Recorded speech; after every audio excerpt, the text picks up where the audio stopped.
श्री राम के सुंदर रूप की चर्चा धरती से लेकर कैलाश पर्वत तक पहुंच गई थी। हर दिन उनकी बाल लीलाओं की कथाएं देवलोक में गूंज रही थीं। भगवान शंकर, जो अपने आराध्य श्री राम के दर्शन के लिए हमेशा तरस जाते थे, अपने आप को रोक न पाए।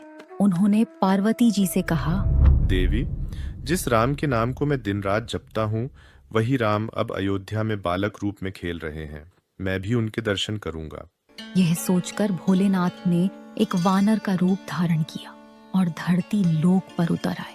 और अचानक से अयोध्या की गलियों में एक मदारी और उसका बंदर लोगों को करतब दिखाने लगे। किंतु यह सामान्य खेल न था। मदारी और बंदर दोनों ही रूप भगवान शंकर के ही थे।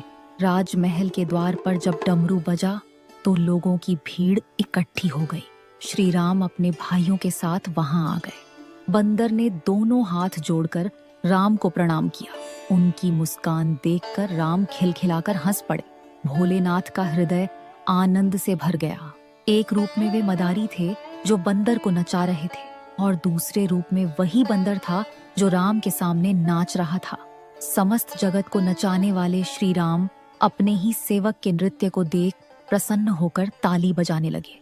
फिर अचानक राम मस्ती में बोले, मुझे ये बंदर चाहिए। मदारी तो इसी पल के लिए आया था। बंदर की डोर तुरंत राम के हाथ में दे दी गई। अब भोलेनाथ के वानर रूप को अपने प्रभु के पास रहने का अवसर मिल गया।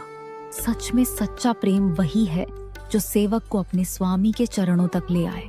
यह वो अनोखा क्षण था जो रामायण के इतिहास में सदा के लिए अमर हो गया, जहां महादेव अपने स्वामी के लिए सेवक बने और सेवक के रूप में उन्हें हमेशा के लिए अपने पास पा लिया।